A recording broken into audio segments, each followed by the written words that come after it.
Ministerio Gracia y Cruz presenta Pensando las Escrituras. Comparte Víctor Bascuñán Carrasco, ministro del Evangelio.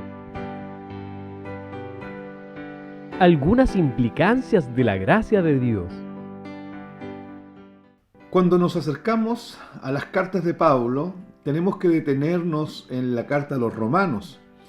Es una carta riquísima en revelación, en entendimiento, y nos permite profundizar en la doctrina de Cristo, en la doctrina de la gracia, en las doctrinas de la cruz. Hay mucha revelación dada ahí en la carta de Pablo a los Romanos, conocida como la carta magna del apóstol Pablo. Ahora, esta carta nos muestra también esta gracia de Dios, esta asombrosa gracia de Dios, la revela de una forma magnífica, de una forma clara, nítida, y nos permite comprender por medio del espíritu de revelación, por medio del espíritu de sabiduría y de revelación en el conocimiento de Cristo, nos permite comprender lo que dicen los textos bíblicos de una forma sobrenatural, no en términos intelectuales meramente, sino que nos permite quedar expuestos al poder de Cristo, al poder de la sabiduría y de la revelación de Cristo, la cual es la cual trae los principios, trae los planteamientos, trae los argumentos, trae los diseños de Dios y los hace carne y sangre dentro de nosotros, como digo, por medio del espíritu de sabiduría y revelación en el conocimiento de Cristo. Y vamos a ver algunos textos bíblicos del libro de Romanos porque nos muestra esta gracia de Dios, este favor inmerecido de Dios al hombre, esta benignidad, bondad, misericordia de Dios manifestada al hombre sin que el hombre lo merezca.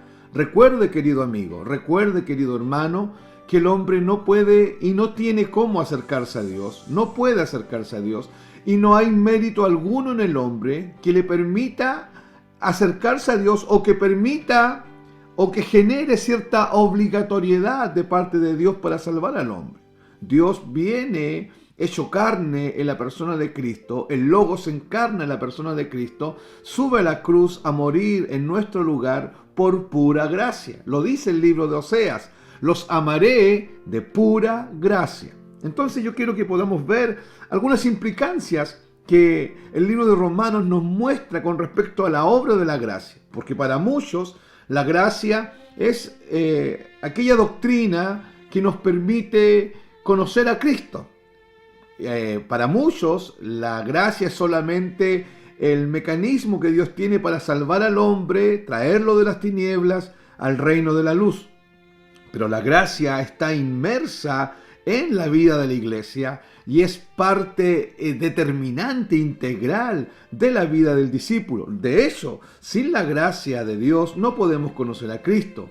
Sin Cristo no podemos vivir en la gracia.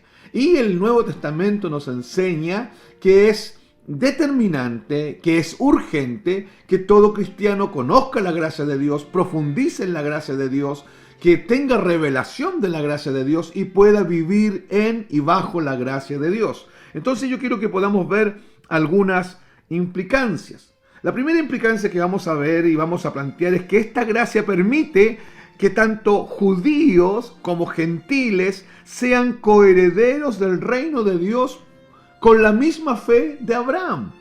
Eso dice Romanos capítulo 4, versículo 16. Dice, por tanto, es por fe, para que sea por gracia. Por tanto, es por fe, no por otra cosa. No hay otro medio, no hay otro instrumento, sino la fe, el don que Dios provee para creer en la obra de Cristo, para que sea por gracia, a fin de que la promesa sea firme para toda su descendencia. No solamente para la que es de la ley, los judíos, sino también para la que es de la fe de Abraham, el cual es Padre de todos nosotros. Lo que yo les decía es que esta gracia asombrosa de Dios, esta gracia maravillosa de Dios, permite que tanto judíos como gentiles sean transformados en coherederos del reino de Dios junto al fiel Abraham, junto a este Abraham que creyó por fe. La gracia de los dos pueblos, gentiles y judíos, hace un solo pueblo. La gracia es la que permite que no haya distinción, que no haya barrera. La gracia nos acerca amorosamente, la gracia nos acerca misericordiosamente, la gracia penetra las tinieblas y permite que tanto aquel que ha practicado la religión judía, los velos sean corridos y venga a Cristo, y también permite que el gentil, el hombre que no es judío, el que es de otra nacionalidad, del otro extremo del mundo, pagano, idólatra, que está perdido, igual que el judío en sus pecados y delitos, vengan a Cristo y juntos sean coherederos del reino de Dios junto a Abraham. La gracia también permite y establece la paz entre Dios y el hombre. No te olvides que el hombre es enemigo de Dios. Dice el libro de Romanos en el capítulo 5, en el versículo 12, dice: por tanto, como el pecado entró en el mundo por un hombre y por el pecado la muerte, así la muerte pasó a todos los hombres por cuanto todos pecaron. La Biblia aclara que el pecado no existía, el pecado entró allá en Edén por Adán. El pecado trajo a la existencia la muerte espiritual y la muerte pasó a todos los hombres y todos los hombres murieron y pecaron. Todos los hombres quedaron en un estado de total separación de Dios.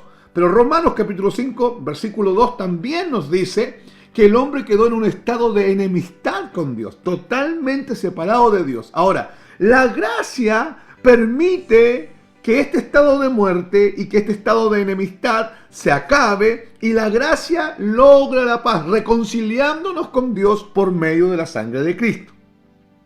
La gracia también nos dice que esta gracia es tan poderosa, tan fuerte, tan firme, viene de Dios, no es del hombre, es el favor de Dios, es uno de los atributos de Dios que exaltan la gloria y el poder de Dios. Y esta gracia es tan poderosa que se enfrenta a las fuerzas del pecado, al poder del pecado, y trae al hombre verdadera libertad, genuina libertad, y le quita el dominio del pecado sobre el hombre.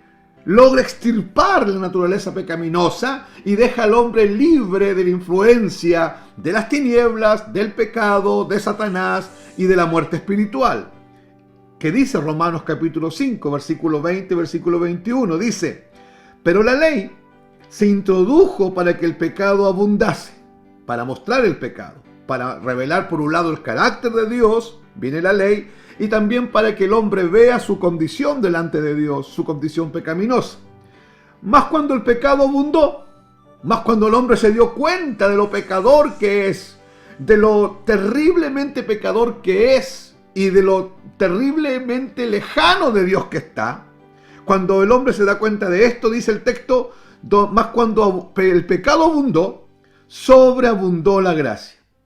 Para que así como el pecado reinó para muerte, gobernó en los muertos espiritualmente, así también la gracia, la charis, el favor de Dios a los hombres, el favor inmerecido de Dios, dice, reine por la justicia para vida eterna, mediante Jesucristo, Señor nuestro. Entonces la gracia tiene el poder de destruir el dominio, el gobierno que el pecado ejerce sobre el ser humano por medio de la naturaleza pecaminosa. La gracia tiene este poder. Sin la gracia el hombre no podría experimentar verdadera libertad del pecado. El hombre vive en un estado de esclavitud espiritual, allá en tinieblas, y solo la gracia lo puede traer a la gloriosa libertad en Cristo Jesús.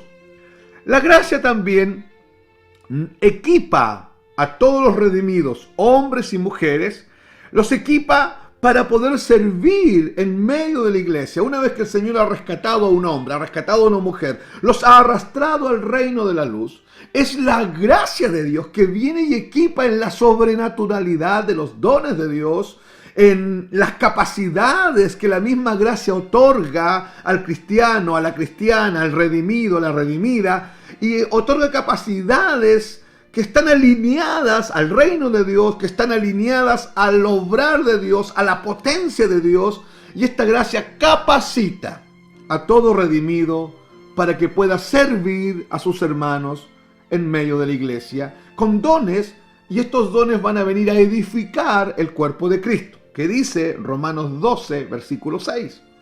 De manera que teniendo diferentes dones, todos nosotros, según la gracia, mire, escuche, según la gracia que nos es dada. Si el de profecía, úsese conforme a la medida de la fe, y luego los otros versículos siguen mostrándonos otros dones más que vienen a ser puestos dentro de nosotros para ser ejecutados para el servicio de la iglesia. Pero yo quiero detenerme en que el texto dice, de manera que teniendo diferentes dones, según la gracia que nos es dada. Es la gracia de Dios la que viene y reparte estos dones libremente en nuestras vidas.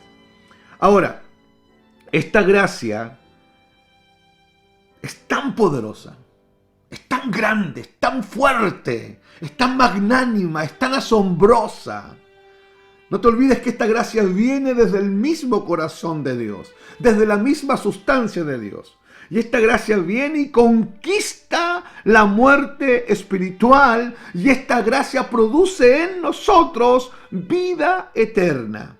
Vuelvo a leer Romanos 5, 20, 21. Dice, pero la ley se introdujo para que el pecado abundase. Muestra el pecado y muestra el carácter de Dios, la ley de Dios.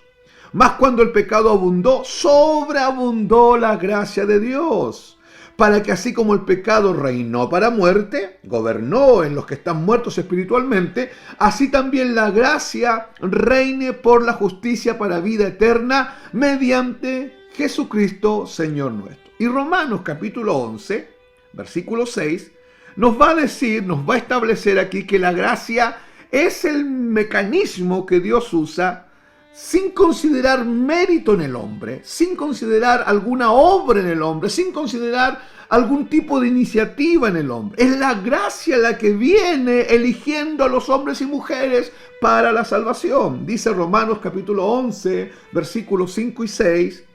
Así también, aún en este tiempo, ha quedado un remanente escogido por gracia. Todos los escogidos, todos los llamados de Dios, todos los que han sido escogidos por Dios, son hombres y mujeres que han experimentado la gracia de Dios. El versículo 6 dice, porque estoy leyendo Romanos 11, 5 y 6, dice, y si por gracia, ya no es por obras. De otra manera la gracia ya no es gracia. Y si por obras, ya no es gracia. De otra manera la obra ya no es obra. Lo que el texto nos está diciendo es que es la gracia de Dios la que viene al hombre estando perdido en tinieblas. Es la gracia de Dios por medio de la predicación del evangelio de la cruz que permite que el hombre vea, que el hombre entienda, vea su condición pecaminosa, vea que está separado de Dios, totalmente apartado de Dios, vea las implicancias y la transversalidad de la muerte de Cristo en la cruz del Calvario, vea el carácter justo y santo de Dios, vea la tremenda significancia de la obra vicaria de Cristo en la cruz. Es la gracia de Dios que provee la fe de Dios, que provee el arrepentimiento, y es la gracia de Dios que va a las tinieblas donde usted está perdido y entre en esas tinieblas, entre en usted mismo, porque el hombre en tinieblas es tinieblas y disipa toda tinieblas. Y es la gracia de Dios que nos arrastra al reino de la luz, y es la gracia de Dios que nos capacita, y es la gracia de Dios que nos sostiene, nos confirma, nos redarguye. Es la gracia de Dios que permite que los textos bíblicos expresados en la revelación especial, la palabra de Dios, se vuelvan carne y sangre dentro de nosotros por medio del espíritu de sabiduría y revelación en el conocimiento de Cristo. Es la gracia de Dios. Sin la gracia de Dios el cristiano no podría avanzar. Sin la gracia de Dios no podríamos estar de pie ni un solo segundo.